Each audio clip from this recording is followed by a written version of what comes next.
Hello and welcome to Journey Through the Eyes, the EMDR podcast that is here to unveil and explore the transformative power of EMDR therapy. Our mission here is to support both new and seasoned clinicians with powerful and critical conversations and resources about EMDR therapy and also how to build your incredible business or your practice. I am one of your hosts. My name is Tamera J. Brown. I am the CEO of Arise Psychotherapy and Coaching Services here in San Antonio, as well as an MDRIA approved consultant in training. And I have my incredible host and co-host and facilitator and so much more, Miss Kathy on the couch. Kathy, introduce yourself.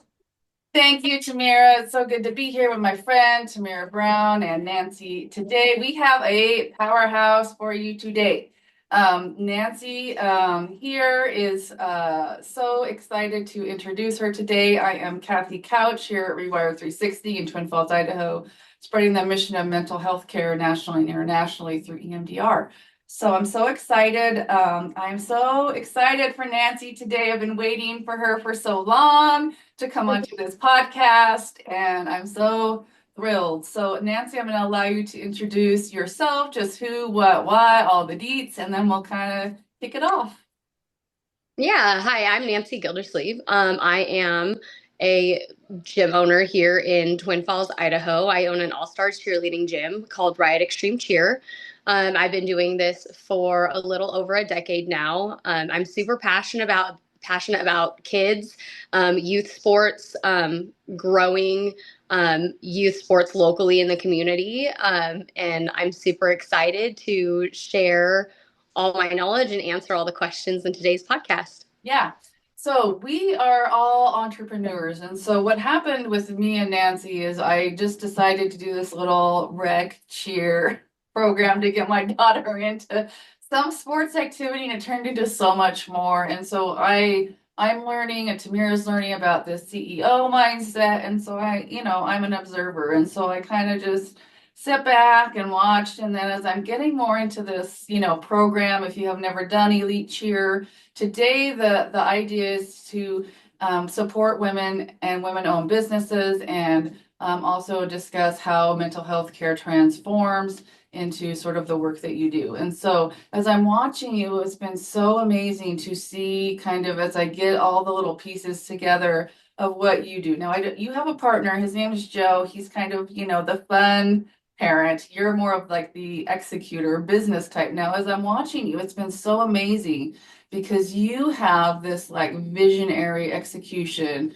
access. And as I'm looking at all the things you do, the competitions, the parent meetings, the payments, the conflict in the team, making sure that people drop out, people add in, and then on top of that, you choreograph the routines and you execute that. I am so happy to talk to you about this today. But first, I want to talk about sort of where your passion began. I know you were in Nampa, Idaho, and then you brought your business now to Twin Falls.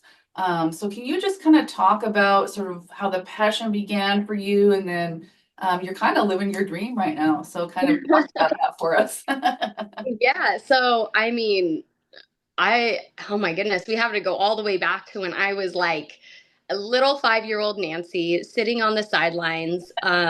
My dad used to drag me. I used to live in Mountain Home, Idaho. My dad used to drag me to high school football games, and every now and then, as a special treat, he would take me out to Boise State, and we'd go watch a Boise State football game together. And he was so excited to share these football games, and unfortunately for him, I went for the cheerleaders because I thought they were so cool, flying high through the air and doing all these cool flips and tricks and all these things that I wanted to do as a little kid. And so I really looked up to them, and that was something I really wanted to do. But unfortunately, at that time when I was living in Mountain Home, there wasn't anything offered for that. There was no like rec teams. There wasn't really anything that we could do to join. So little Miss Nancy at like 7 years old went and I made my very own first cheerleading team out at recess.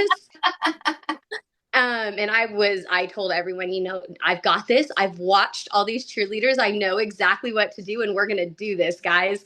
Little And so CEO being built. that's kind of where it all started. Um, and then growing up, my dad, he was older. He had me when he was 50. And so um, he was disabled, and he was also retired. And so we didn't really, growing up, I didn't have access to a lot of things. We couldn't travel, to very many places. So at 10 years old, we moved to Nampa, Idaho, more so for his health, and to be able to be closer to his doctor and to have a rec center where he could go swim and work out every day. Um, and that's when I got into tumbling, but very little tumbling. I want to say I maybe tumbled for like 1 year. I loved it, absolutely loved it. But then again, it still wasn't very big. Like in Idaho in general, there wasn't a cheer team available in that area either. We had basic tumbling classes, and they were very beginner tumbling classes. I didn't have access to drive out to Boise where people were doing elite training. And so growing up, I was super passionate about these things, but I just didn't have access to them. And so I never really got my first real shot at cheerleading until I was about 16 or 17 years old. And I think that's why I'm so passionate about bringing youth sports to the community and making sure that it's available, and we give multiple types of people access to the sport and being able to do it. Mira, go ahead. I know you probably have some questions here. Well, I think it's powerful, and Nancy, I want to share that. I just thank you for being so transparent about your story. And just from a therapy perspective, right? We often share with a lot of our clients that a lot of who we are gets shaped by who we were in our childhood. And I just think it's just beautiful wisdom nuggets. And it kind of also points to and highlights your passion and your passion for wanting to make something so incredible accessible to so many people. And in my view and experience, you don't always find that in today's time, where you have people who really are doing incredible things for, children or even adults, and they're connected to their why, if you will. Right. Yeah. Okay. Yeah. Simon Sinek, right? And who shares their why. And so, it's like, when we think about being entrepreneurs and on the journey, and then having, it sounds like you have an incredible partner, and Kathy describes the two of you. One is the one that plays big and does all this other thing, and then you have such a business minded person like yourself. And so I wanted to ask this for just for the clinicians who are trying, right, to get into this business mindset. How or what helped you to shift in form of having this big dream, this big vision, and understanding why you were doing it, to creating a plan that you can offer and make this accessible to other people, right? How did you shift into that? So to be quite honest, it wasn't really a plan of mine. I feel like I just kind of fell into it. Growing up, I actually wanted to become a nurse or a dentist. I changed the field I wanted to go into so many times. At one point, I wanted to be an anesthesiologist. So I was really big into like the health field. And it wasn't until my first semester of college, that was when Joe and I first started dating. He was a cheer coach. I was on it's no longer a team anymore. It was the Stampede stunt team. It's now the Utah Jazz. Nancy. Yeah. So that was a lot of fun. So I was still kind of in the cheer industry, not super far into it, when we were approached with an opportunity to start a new cheerleading gym, which we called at the time Riot Cheer Force was the original name. And so we opened that up. I ended up dropping out of college to assist Joe. And I honestly, I wasn't a huge part of it, other than just kind of helping with sales, bringing people in. I knew a little bit about cheer. Again, I didn't really get into cheer or learn much until I was about 16, 17 years old.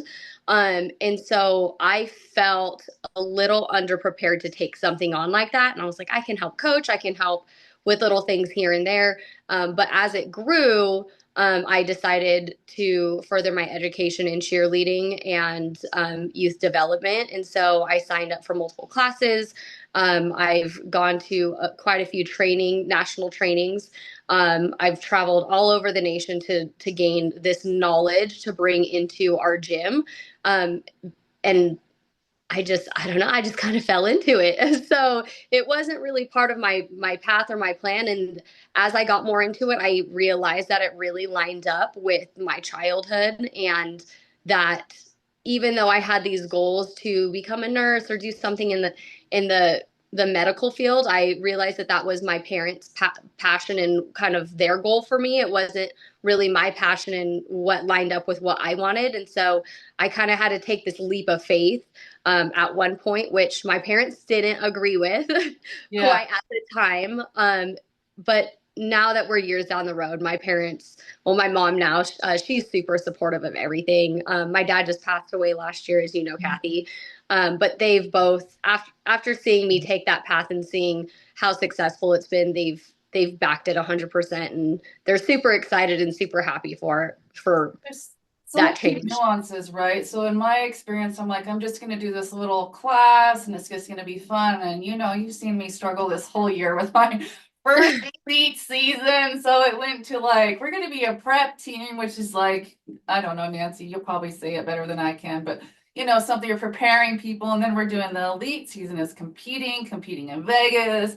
We're going all over the Northwest, and it's like, what is going on? And I'm launching my business, and I'm like, how am I going to do this? And so, how do you like get the vision for like all these little things? Because you pick the competitions, you manage the finances, the day to day. Like, what for you is like, how do you manage that piece of that sort of organization and planning and those kinds of things? I would say the biggest part is just being flexible. There's always so many moving pieces, and there's just so much to it. I have to keep an open mind with a lot of it and a lot of what's going on. And so being able to move around all the moving parts, and then I always have a big vision and a direction that we're moving towards, but it's not always going to fall into place perfect. So like when we have people missing from practices, or there's emergencies that come up. Sometimes things don't work out with everyone's schedules. We just have to be willing to be understanding and move around all those pieces. And then also kind of shift direction. As you had seen, our youth team had to switch direction a couple of times this season, and that's totally fine. There's so many different goals that we can have with these kids, as far as what the kids are working towards. Because to me, that's such a small piece to it. We're teaching those kids how to set goals and how to work towards something. But my biggest thing is making sure that as a whole that we're still teaching the basics of what we're there for: communication, teamwork, perseverance, integrity, all those little pieces. And so as long as we're able to continue to teach these things that maybe most people don't think that we're teaching the kids, I feel like we're still being successful and moving in the right areas. And so that other goal that these kids are seeing, we can change that around as many times as we want to, but we still have to keep those main goals in place that they might not know that we're trying to teach them. Yeah, and the thing that aligns with me is the values that you have, these values, because there's other companies, other organizations that have different values, but you're very clear on your values and the athlete development. And, my daughter's younger, and you had said, don't push her too hard. I'm like, oh, I thought that's what we needed to do. And so, it's like being humble as a parent of like, I don't even know what I'm doing or what's going on. And so I think that really spoke to me when that sort of youth experience that you had been talking about, and athlete development and working with parents along the way. Tamera, I know you had some input there. I just think it's incredible. And I think that, it's a twist, right? Because, we're listening to Nancy and all the incredible things that she does. And just again, I like to kind of put these flashes that correlate to mental health into it. And that's number one. She consistently has talked about how this dream and this powerful vision, how it's in alignment with her childhood, right? And we've got dreams, and it's almost like there is something bigger than us that calls us, and we begin to hear this calling, or we have this dream of doing something. And sometimes, like Nancy is sharing with us, and I'm hoping that our listening audience will take away these nuggets, that the journey isn't linear. It really is, and I'm just borrowing, it's like a faith path, and not in a religious sense, but just in a spiritual sense. And we're listening to her talk about how she took this journey, and how at first, and again, talk about coming through and releasing narratives and releasing and moving towards who we authentically are in our calling, and letting go what other people may want for us. And that's a huge, I don't think folks understand the courage, the bravery it takes to surrender the narrative or the ideas of the familial journey and step into your own. Because I'm sure, Nancy, and I would love to hear you talk about this, because you shared how your parents were big supporters, but they were iffy and doubtful. What was that like for you as well, when not necessarily having that buy-in, from the get-go, because you're going in a different direction? How did you navigate that? Yeah. So, I mean, since I could remember, my dad always tried to put in my head, the medical field is going to be the best place to go. Everyone's always going to need help, everyone's going to eventually need to go into a hospital for something. He would joke around and be like, Nurse Nancy has a great ring to it, don't you think? And so I really grew up with him really gunning for that and really backing me in that. My mom, so I'm half Filipino. She's super Asian. So academics and the way that I did in school with my education was a huge thing to her. So she was constantly on me about what classes I was taking when I was in high school, how my grades were. So by the time I was a junior in high school, I was already registered to almost all of my classes were college credit classes, except for one of them. And so I was already taking like college anatomy and physiology through Boise State. I was in I had an EMT class that I was in, where I was getting all my hours to take my test to get my EMT basic when I graduated high school. So I was on a pretty solid path into the medical field.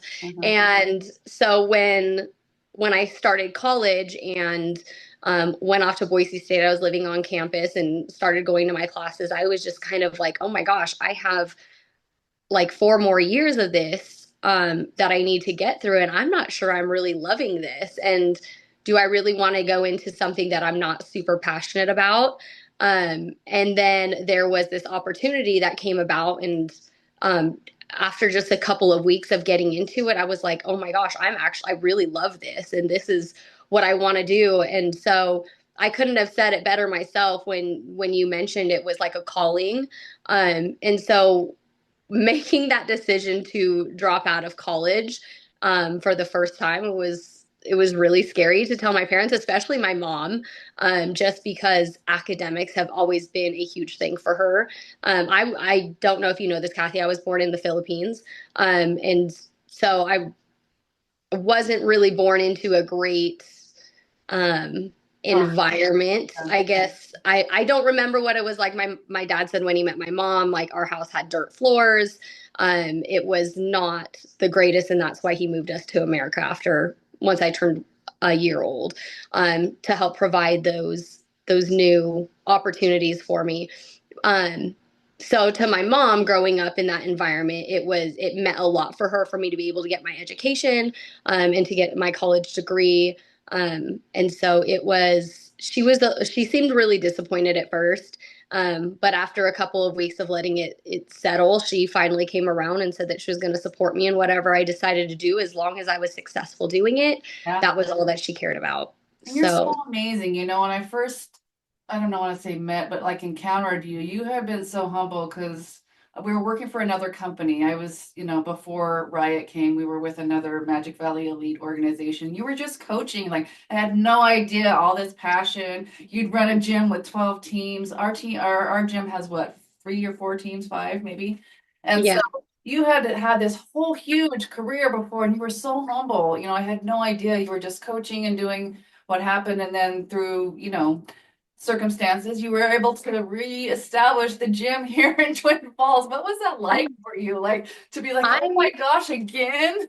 I have no idea. Like I said, I keep getting pulled into it, and I joke around all the time. I'm like, cheerleading is a cult. And like, you just keep getting pulled back into it. Yeah.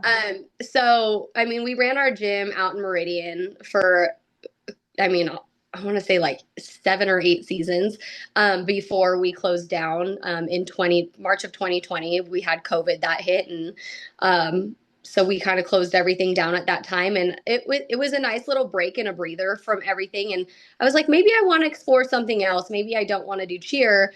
So I took that time to move to Utah, where a good friend of mine, Stetson, called me up and was like, hey, Nancy, we're needing a coach at the gym I'm at. Would you be willing to come in and maybe fill in from time to time? And somehow I was like, yeah, I'll be a fill-in coach.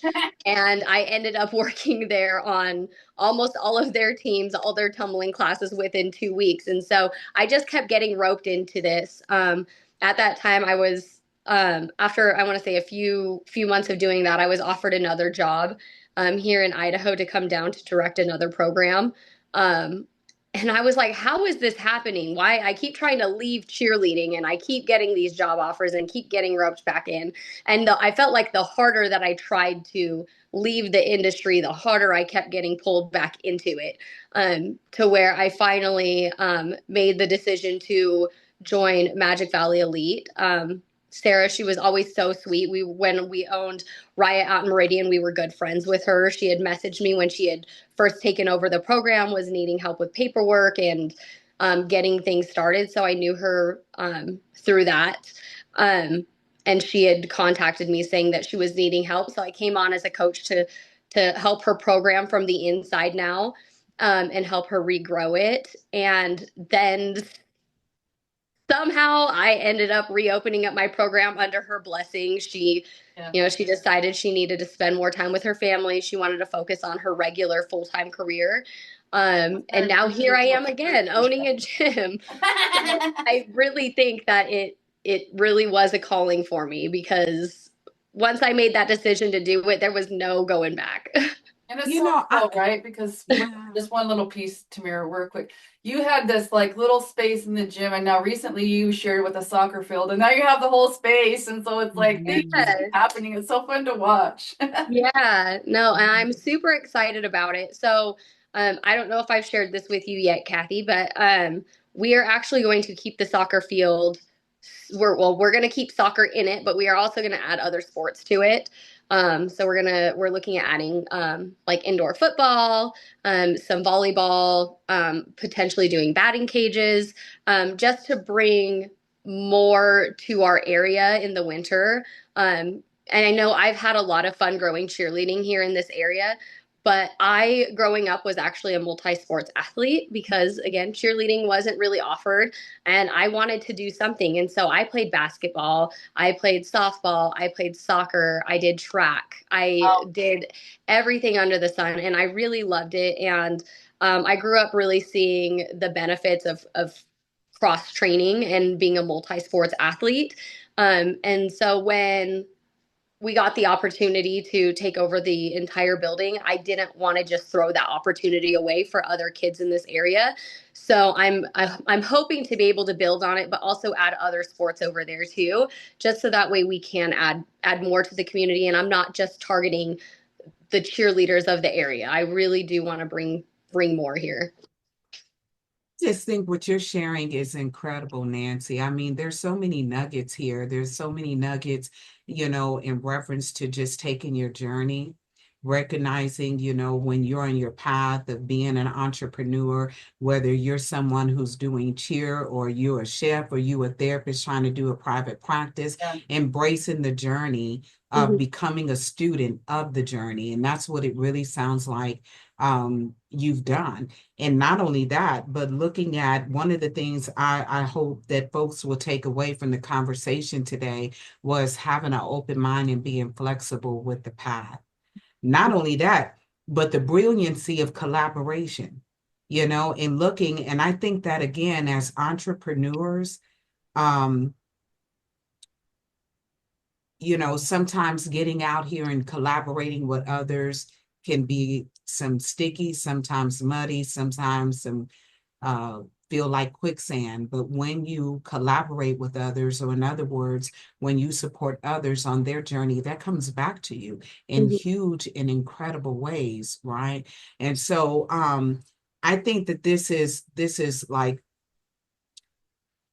it's a beautiful and very natural and organic conversation. And I just really want to thank you, because I think so many entrepreneurs, they have this idea of what starting a business and what growing it looks like, that oftentimes is not very human. And then they struggle with the human parts of taking the journey into it, because it's not going to be perfect. It's not going to be linear. It's going to have arms. It's going to have legs. It's going to have some weeds. It's going to have all of these other things. And then you need to work with other people.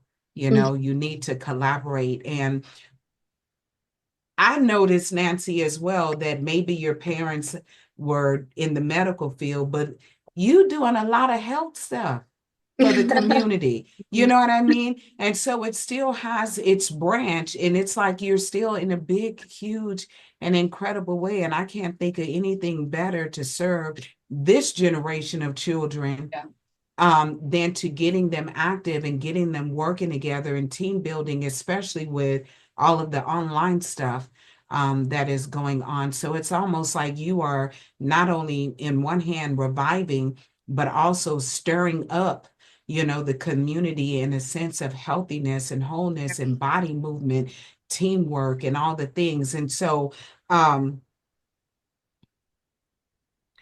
do you do all of this? Like, do you have like, Imagine. does it come from, you have this burst of idea that you see?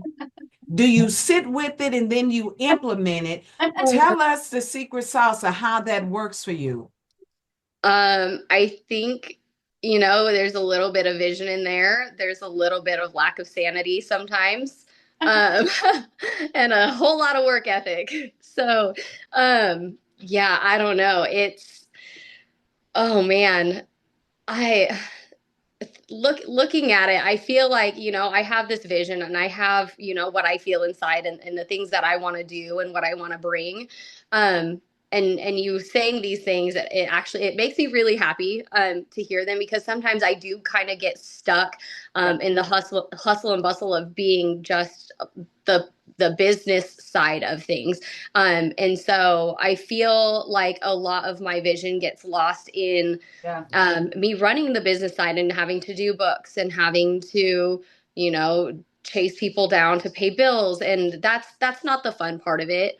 But what drives me is, working with the kids and getting to come in and see them every day. And then when a kid comes in is like, oh my gosh, Nancy, look what I just learned. I learned a new skill, and seeing how excited they get, or watch me coach Nancy, because they're proud of something that they worked super hard for. And so those are the things that make me really happy and really push me to do what I'm doing. But I also feel like, with us being so new in this area, I am still in the middle of continuing to train coaches, continuing to train athletes, continuing to almost train parents on what to expect out of these youth sports in this area, and how to grow them in the way that we want to grow them. And so, I mean, with vision comes a lot of also needing to be aware of what I'm doing and what's going on around me, and being able to kind of shift things and move to between the things that I need to do, if that makes sense. Yeah, and I did want to talk a little bit about the stigma and the parent issues and all the things that, you have to deal with. Because so for, I have a friend who wants a son to be in participation, and the dad was like, my son's not going to be a cheerleader. And it's like, we deal with a lot of stigma and a lot of, gender roles and those kinds of things. And then you have kind of the parents and their expectations, with Coach Abby from Dance Moms. That's all I knew about dancing and cheer, so I thought, oh God, Oh you're like, man. I'm here, you're almost the, antithesis of that, you're the complete opposite. So it was like, oh, that aligned with me and my values. How do you manage sort of the culture around sort of those parents who don't have realistic expectations or push them so far, in addition to some of like the encouraging sort of male young boys, and to Hmm. to encourage them to be in the sport, because we do want that sort of feeling of being included and having them feel like, oh, this is something so fun, and Joe's really good at drawing those people in, with that. So how do you kind of, I know there was a lot of questions in there, but we want to talk about that. Yeah. So I mean, when it comes to, like kind of teaching parents and like the expectations of that, I don't like telling parents that their expectations are unrealistic. I mean, in general, but they're just unrealistic for right then, especially with those little kids that are coming in. Kids, they don't know what they like yet. They have to experiment and do things and play and have fun before they even decide that they like it. And so when a kid comes in and they're brand new and they're first trying cheerleading, my first thing is I want them to love the sport and I want them to have a good time. Because what do kids want to do? They want to play and they want to Yeah. have fun. And so it's got to be fun for them if they're going to keep doing it. I've noticed if a kid comes in and they're not loving it, they'll go to the back of the floor, they'll cross their arms, they'll sit down, and you can tell, they're not there because they want to be there. Oh, hi, baby. My son just walked in. Hey, babies, I'm in the middle of something. Yeah, you look like Deadpool right now. Can you go take that into the outside out there, babies? Who is that? Hi, buddy. How are That's you? Kathy. Just That's Kathy. Kayla's mom. We're in a quick little meeting. Can you go out to the living room and watch your show for a little bit? But I want to talk to her buddy. Okay, we'll talk Oh, again. her boys are probably yeah. at home. She's at work right now. But you can talk to them at the gym. Maybe they'll be at open gym on Friday or something. We can set up a play date.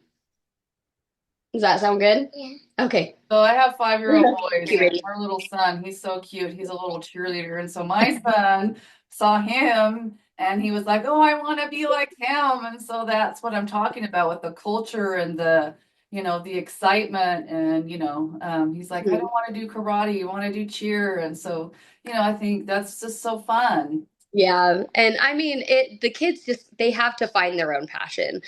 Which is why, when I first get kids for the first, I want to say up to about 3 years that I have them, I try to guide them. I don't force it.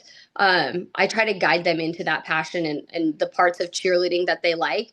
And, if they don't end up loving cheerleading, that's okay. We have other avenues too. We have like just tumbling classes that they come into. We've got open gyms, and after I've worked with an athlete for a while, if they still seem like they're not loving cheer, I'll have a talk with the parent and be like, maybe we should have them try a different sport. Because to me, yes, I'm growing a business, but I'm not in the business to ruin children either. I'm in the business to help grow them, and help develop them. And sometimes my environment might not be the right environment for that kid, and that's okay. But I do want to at least help steer that parent in the right direction, when it comes to expectations. Now, if the kid is loving cheerleading and we've got a parent who is, just trying to live through their kid and push them to be, front and center, point flyer, center of attention, everything. That's when it gets a little tricky, and sometimes you have to walk on eggshells for a little bit, get to know the parent, get to learn their communication styles and the best way to approach that parent about the situation.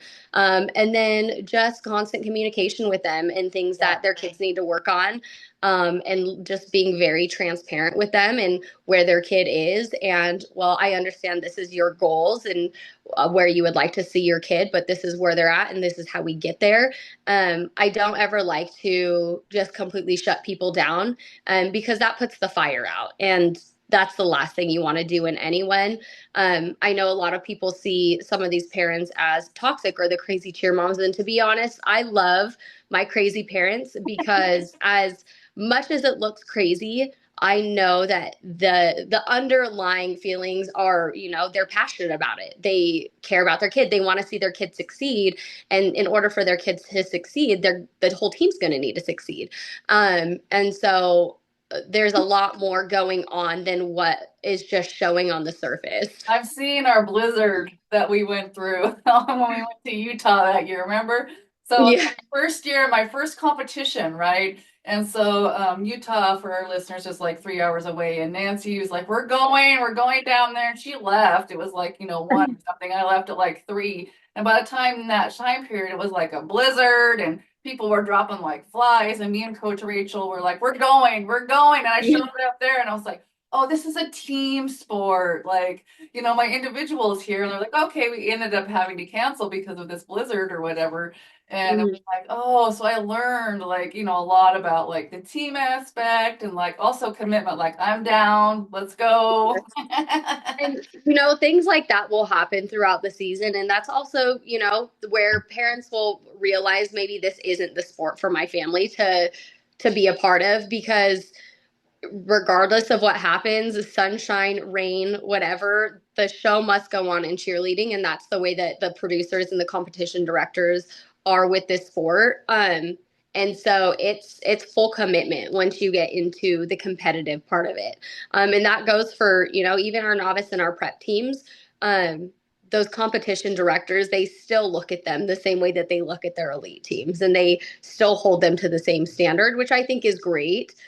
Because it sets that expectation for the parents and how you need to move forward. But it also shows the parents, okay, well, maybe this isn't something that I can commit to. Like, this is a little crazy for me, because there are parts of cheerleading that are absolutely crazy and psychotic. And I've been in it for well over a decade now. And I still am like, oh my God, this is crazy. I appreciate your grounded approach, because I was like, oh my God, how am I going to launch my mental health practice and my business? I'm planning all these trainings. I'm doing these things. How can I manage this? And then I was like, Nancy, I just need to talk to you, because I'm like, I don't want to push her too far. And then she's in 2nd grade. And then we ended up needing to do some reading, tutoring. And so I actually, I don't know if you know this, I ended up finding her reading tutor when we went to Utah for that conference. And they had that reading experiment, reading event down there. I found her tutor. And so that's how we found tutoring. And so it's like being open to all these experiences together. It was just, for the parent side, I was just nervous. Can I do this? And looking like, we'll see if she likes it. And then she just got her backflip yesterday on the trampoline, by the way.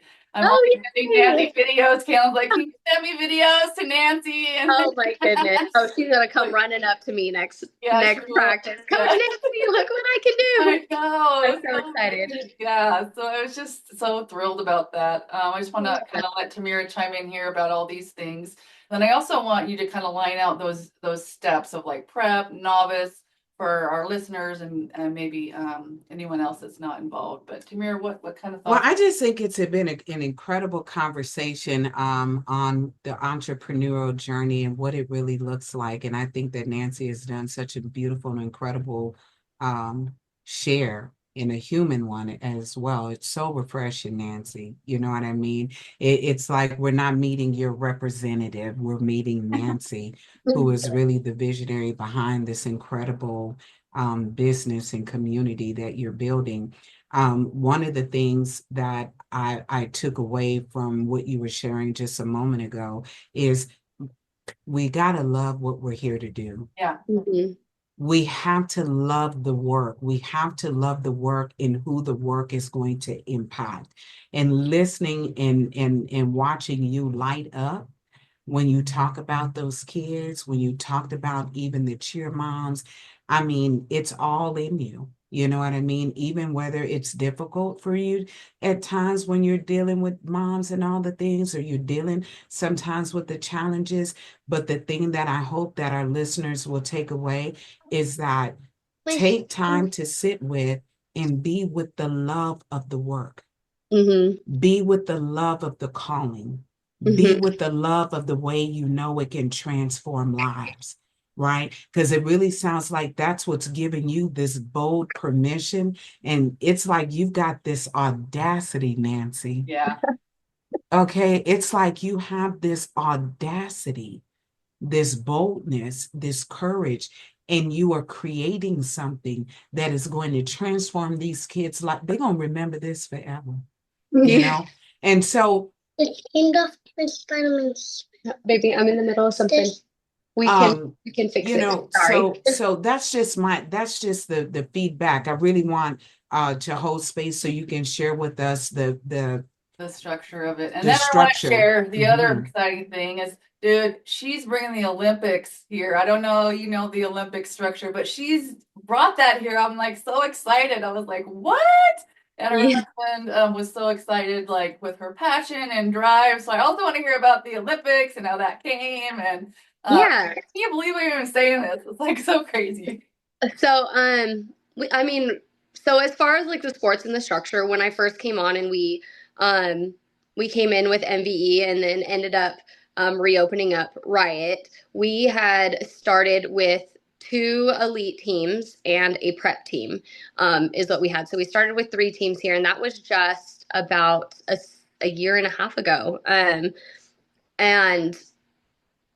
as we were moving into that, I realized, we don't really have other opportunities for kids to jump in on this at a lower cost. Like what I was hearing from everyone in this area was, man, that's way too expensive. I can't get my kid into that.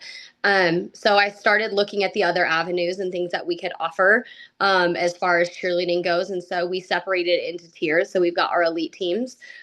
We've got our prep and our novice teams. And then we also re-added rec into our program as an introduction into it. So the cost of rec is like a quarter of what it costs to do elite cheerleading. And so it's more affordable, which allows more people to come in and try the sport and makes it more accessible to people in this area. I had to do a lot of studying, you know, the demographic and figuring out what the median income was and what was something that the majority of the people that are here could afford to get their kids involved in sports. And so that's why we separate it into those tiers. So when you first come in, we normally start you on rec now. And that's so that way, you know, you can kind of get your feet wet, see if it's even something you like, learn all the basics of cheerleading, learn how to do the stunting, the tumbling, the jumps, the dance, structuring a routine and moving through a routine. And then they do one showcase at the end of their little 6-month session where they get to see what it's like to perform in front of a crowd. And that's just their friends and their family. It's not a full-blown competition, but it's to see if they even like that. And then if the kids are successful in that and they like it and they want to move on, that's when we say, okay, let's try either a novice or a prep team, depending on their age group. Because then that's when it starts to get a little bit more competitive. There's a little bit more practice time. See if the parents can handle, you know, the extra practice time on their plate. Most kids have other siblings that are in other sports. Because we don't want to be like, oh, come in and marry our program right off the get-go. Yeah. Like you got to date first before you get married, right? Yeah. So that's kind of how we have our program structured. And then after a couple of years of doing, you know, your novice and then your prep program, that's when we say, okay, let's go ahead and try elite, because then they have that experience under their belt. The kids aren't pooping their pants before they go on stage and absolutely shaking with nerves. And it's fun for them now. It's not super nerve wracking and super scary. Now it's fun and they want to go out there and they want to perform and compete at a higher level.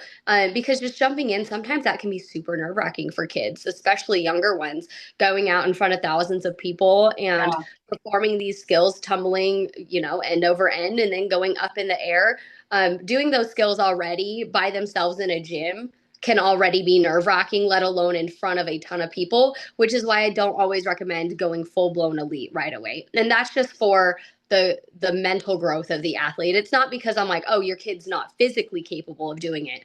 We can teach kids all day long how to do the physical part of it. It's the mental part. And to me, a lot of the times that is the most fragile part of coaching and growing athletes. And so the things that you had said to us, you know, there were some parents pushing for different levels and quicker. And I'm like, I'm just going to go with what Nancy says, you know, 'cause I'm like, I don't know what I'm doing really. And so then it was like, oh, when you explained, like, this is a team where we're developing the team. Like when we went to Las Vegas, I'm like, oh, they didn't do very good. And then you explained, like, oh, they weren't supposed to. This is the experience. And, one of the moms had said, oh, how can you say that? I'm like, well, I don't know. I thought it was all about placement. And then you explained about the development and the competition and all the things. I was like, oh, okay, I understand it. So it's taken a lot for me to and there's still so much more for me to learn, but also Mhm. for me as a parent, now I'm mentoring new parents to be like, okay, this is what she means. This is what to sort of take that off your plate or help build that culture and community among the parents of like, yeah, actually we don't do that here. So, and so like you're building that in the parents to like help you also along of like, that's not what we're about. If you're about that, then you can, stage left. But you're building that culture in the parents as well. So I think that's really super important. I want to hear about the Olympics. Tell us about the Olympics. Yeah, so we had junior Olympic tryouts. Unfortunately, things didn't go as planned. We had a decent amount of kids show up, but not enough to quite field a team that had the set skills that were needed. So I reached out to them. We may be able to trial it again next year. But unfortunately, we just don't, again, cheerleading's not big in this area yet. And so I think I may have jumped the gun on that one. I got a little excited about the growth. But that's okay because we still have a whole nother year that we can sit and we can train athletes and prepare them. And that's not out of the question. It's definitely something I want to try bringing back in future years, but I do think that we need to focus a little bit more on the development and growth of the sport, in at least in this area before we try it again. But it's definitely still on the table. But it was a lot of fun. I was really excited about it. I know quite a few other people were really excited about it. That we will definitely be trying to bring it back. And that's what an entrepreneur is, isn't it? That's what an entrepreneur is. It's like, I want to see this vision where we could be, and I'm not quite ready yet. And I've had, Tamera and I have had so many examples of, our alligator mouth overrides our hummingbird butt, So, we've had a lot of that. So I think that's positive. It shows the direction that you want to go. Any kind of closing comments, Tamera, things that you want to kind of point out? I think it's been so powerful today to be able to talk about that. We could have a whole nother podcast on connection and, sports. But I'm going to kind of turn it over to Tamera. I just think, Nancy, it's a breath of fresh air, and I thank you for just being real. I think you really, you painted a picture for entrepreneurs, right, on what the journey looks like and the points that we can kind of reflect back on that can help ignite our passion, our sense of purpose, and then marry our faith with doing the work. And you really, really painted a beautiful picture on recognizing that, yes, having a vision and doing incredible things and serving community, but it comes with all the things and you got to be equipped for it. And so I just thank you for sharing. Can you just answer this one question? And I have one What more is the too. Yeah. what is the one thing you do, Nancy, with all of the incredible output and creativity and all the things that you do in this incredible world? How do you take care? What is the one thing you do to pour back into yourself? Um, Honestly, I think it's just, you know, ending my days and being able to reflect on what I do. I always take a couple minutes every day and kind of reflect and be like, are you happy with what you're doing? Mm. Are you still growing as a person? Are you still pushing yourself? Because a lot of my job revolves around helping others grow and pushing others to be better. And there are times where I have to take a moment and I need to, kind of do a little bit more growing on as far as I go as a business owner. And is this something you're still passionate about?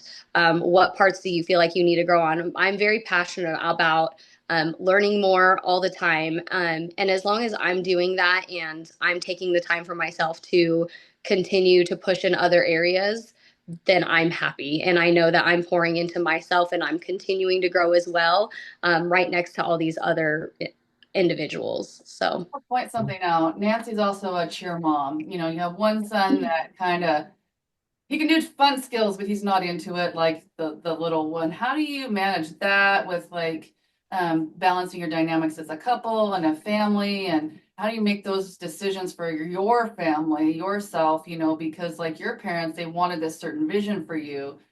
How does that inform how you parent and those kinds of things? I I let the kids know that they have the opportunity to use the gym in any way that they want to, whether that's tumbling classes or if they want to try a cheer team. But I also ask them if there's things that they want to try. So like Raiden has wanted to try martial arts in the past. He's wanted to do t-ball. He's wanted to do soccer. He's wanted to do basketball. And I've signed him up for all those sports. And he's my one that likes to tumble but doesn't want anything to do with a cheer team. And so he knows that whatever it is that he wants to do, I will push him and I'll encourage him, and he can do whatever it is that he wants. My youngest, Atlas, who's been in and out of here, he absolutely loves cheerleading. But again, with me being a cheer mom, I also know that there's a hard separation sometimes for people when they're like, oh, she's a cheer mom, but she's also a cheer coach. So part of my business model is I'm always going to make sure that I'm not coaching my own children. So I can just be mom to them. Because I have seen in other environments where that has kind of played a role in the way that the athletes respond to their parents, the way that other parents respond to that athlete, the things that are said. And I just don't want my child to be subject to any of the types of conversations I've heard about other kids in the past. So it's just kind of my way as being a mom of protecting my kid. So I won't ever coach my own kids. I'll always have one of my coaches coach my kids. Yeah, and I think you have a lot of good, them being in the gym, you always, you know, we have all kinds of dynamics. I mean, you know, we've had conversations about our kids. This happened, and you're a really good model for like, this is what we need to do, this is what is expected. And so we've had some hard conversations, you know, together, and we're like, okay, so that leadership is also shown through. So you're balancing a lot. So I just really respect you. You know, I admire you. As I was watching you, I was like, oh my God, she's a full-blown, you know, thing. It's like, whoa. So we just learned so much together as I am building, you know, my mental health practice and trying to bring training, mental health to the area. It's just been so, you know, I'm mental health. So anything that's sort of, you know, not appropriate, I think, you know, I got your back on that one. So it's fun, you know, to have like all these parents and all these new exciting experiences. And now as I've gone through my first elite season, I'm like, oh, I get it. Well, I mean, I might not get some things, but it's been like the aha moment. So we're going to have a few little closing remarks. And then Tamera, do you have anything else you want to say, Nancy, before we kind of close? I just want to thank you guys for, you know, taking the time and bringing me onto this. This has been a really fun experience, and getting to, you know, express parts of cheer in my job that I don't always get to express to everybody. I know when I come in, a lot of people just see, you know, the business side of me and, you know, running the gym in that way, but no one really knows the backstory. And so that's been a lot of fun to get to come out and share with you guys. Do you do all your marketing and all your, I have do. to ask, oh my God, just if you haven't gone to Riot Extreme website or Googled it, it's so amazing. I'm like, how did you do that? So I actually just finished updating our website last night. So that took me like 6 hours. But yes, I do all of our marketing. I do all of our websites. I do pretty much everything. All right, tell us where they can find you. Like our website, or coming in if they want to sign up or any yeah. I mean, you can, if you want to know more about Riot Extreme Cheer, just head to our website. It's www.riotextremecheer.com, spelled with an X, not an E, for extreme. You can also find us on Facebook, Instagram, and then if you want to email me directly, my email is nancy@riotextremecheer.com. I'm always happy to answer any questions. Email is the best way to reach me. I'm constantly checking that. So, yeah. Yeah. All right, Tamera. Beautiful. Well, Nancy, we thank you so much for coming on and being with us. There's so many incredible things that are going on in the world around us, despite some of the, you know, challenges the world is facing, but you are bringing more light, more wellness, more togetherness. And so we honor and salute you for doing that. And so we are so grateful. So thank you, everyone, for tuning in. Please share the broadcast. right? We're here to help and support with these powerful conversations, and so many incredible things are on the horizon. Kathy, let us know what's going on with Rewired 360 and Okay. take us out. We are about ready to launch, hopefully this year, our basic training, which means that EMDR therapy, which is a more powerful way of transforming the mental health landscape so people don't have to stay in therapy for years. We're trying to get that here. We're going to go virtual online, and then we'll do it here, hopefully in Twin Falls, so more clinicians can be trained in having better mental health outcomes for clinicians. Also, I have my grief trainings. We have tons of trainings, tons of consultations. So I'm creating an EMDR university where you can get trained, then get certified, be a consultant, and then a trainer and an EMDR career pathway. So that's me. And I am so happy to be here. You can find me at rewired360.com, Arise Psychotherapy. And we are so happy to be here on our Friday, and just want to thank our guests for your beautiful time. And Tamera, thank you for being our co-host, and we will see you next time. And we'll see you soon. Bye, everyone.